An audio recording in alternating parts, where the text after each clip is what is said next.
Hello, this is Crystal Racing here with the Crystal score review of who has been the best and worst drivers of the 2019 Formula 1 season so far. Starting off with the lowest ranked driver, Antonio Giovinazzi, who has still not scored a point and is currently down in 18th place in the Drivers' Championship for Alfa Romeo. Giovinazzi has not really improved since the first three races, whilst he did out-qualify Kimi in qualifying at Baku. At Spain and Monaco, he continued to really, frankly, be absolutely anonymous. And frankly, if he continues like this, I have absolutely no hopes for Antonio to continue at Alfa Romeo next season.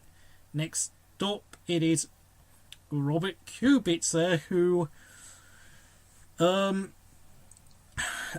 has not improved much either. However, of course, he was complaining on the radio at Monaco about favouritism from the team due to the fact that he was in front, so he did make the best start at Monaco, only of course after being spun round by Giovinazzi, Russell got past and then Russell got the best strategy. But having said that, Kubica has been consistently slower than George Russell this season. 18th place, it's Lance Stroll, who has deteriorated in the last couple of races after his collision with Lando Norris at Spain, and then of course his dreadful driving at Monaco, where all Lance seemed to want to do was to go and whack into people, block people, whilst of course very tentatively attacking the curbs, and frankly he just looked like he was just trying to get the whole race done and over with, just like he did last year. Right in front, and now I think you need to realise this is going to show how tight the midfield strap is, but next up in 17th place it is Daniel Ricciardo. Now you have to realise at Baku I gave him 5 points for the fact that he reversed into Kvyat in what was a very dumb move, and of course that wrecked both of their races. At Spain, he improved slightly, got into Q3, but then finished 12th ahead of Hülkenberg. And then, of course, Monaco, however, he did recover a bit of his reputation, where after making a huge 20-second gap on Grosjean, he managed to just pinch P9 on the last lap, albeit thanks to Grosjean's 5-second penalty. But Ricciardo really needs to do better. Next up, it is Nico Hülkenberg, who has really deteriorated in the last 3 races. For some reason, he's just shown absolutely no pace whatsoever. He's just, I don't know what's going on to me, honest with Hülkenberg. I know the car is really bad at the moment at Renault, but Nico Hülkenberg just looks like he's falling into a rut, and frankly, he needs to wake up. Next up, and I know this is a very surprising inclusion, it is Charles Leclerc at 15th place. Ever since that Bahrain performance, Leclerc hasn't really done much. I've not really been that impressed by Charles at all. I mean, he's been more or less threatening to outpace Sebastian Vettel, but frankly, I mean, what has he really done to show that he could actually stop being Vettel? I don't really see it.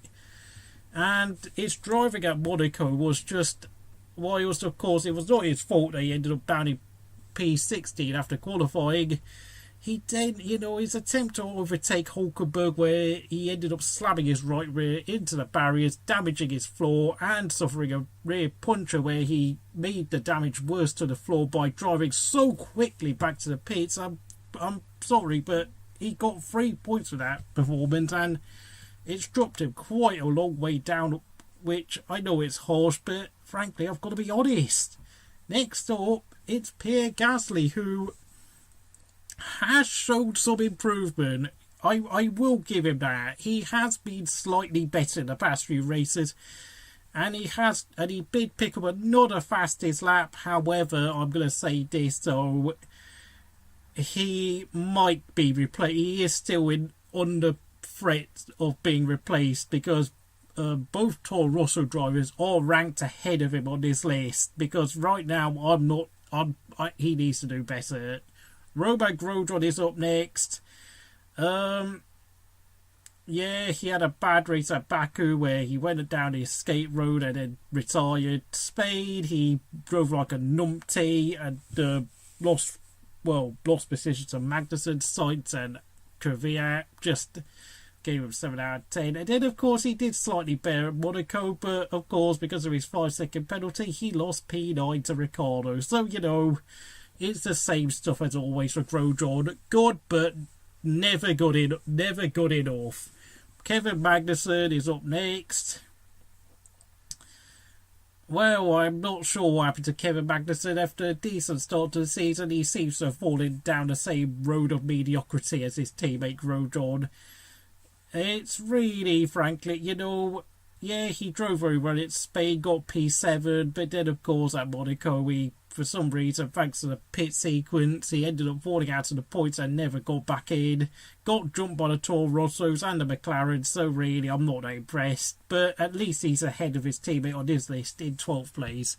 Next up, it's Daniel Kvyat, who, after a tough start to the season, has got back into the swing of things, and his Monaco performance showed a lot of good pace, and of course although I do suspect Toro Rosso's updates have helped him and his teammate Albon an awful lot recently. Just ahead of Daniel Kvyat, it's Carlos Sainz, who is also on the same score percentage. Very slow start to the season where he got 6 out of 10 for his first 3 races, but of course massive improvement since then, as lifted him up into 10th place, and of course he got 10 out of 10 for his performance at Monaco where he finished first in Class B. Well done.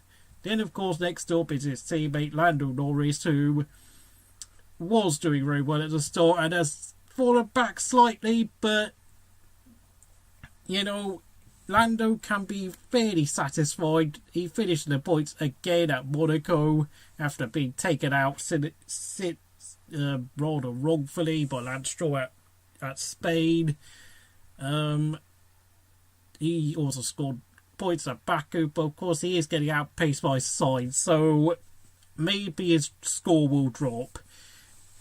In front of him, it is the ever so consistent Sergio Pérez, who has scored the bulk of racing points so far this season. Very, very good drive at Baku where he finished first in Class B, and then of course after an average race at Spain, he kind of got back to his car struggled at Monaco, but then that wasn't really his fault. But of course you have to remember he did out-qualify Lance Stroll at Monaco by 0.6 of a second. 7th place is Sebastian Vettel, who has had a massive improvement of recent times after a bad start to the season compounded by that stupid spin at Bahrain. Vettel finished third at Baku, then he finished 4th at Spain, albeit despite dodgy team orders. And then of course at Monaco he took the team's best finish of 2nd place, where he did what he had to do. And yes, I know his crash in FP3 saw him under huge criticism, but frankly, whilst he drove a very unspectacular race, he did what he had to do, and his age and maturity is finally making a difference like it's supposed to. In front of him, it is Kimi Räikkönen, who, despite having 2 very poor races of recent times in Spain and Monaco, well, frankly, Kimi's fallen victim to the fact that Alfa Romeo are now struggling with their aerodynamic development. It doesn't seem to be Alfa have made the next step, and unfortunately that Alfa Romeo does seem to be too similar to Ferrari that's been designed this season, so I'm kind of worried. But as it is, and whilst Kimi had Alfa Romeo sitting in 5th place, unfortunately they've now dropped to 9th place in the constructors standings. 5th place is Alex Albon, who once again has managed to keep up his very strong start up with a very impressive 8th place finish at Monaco.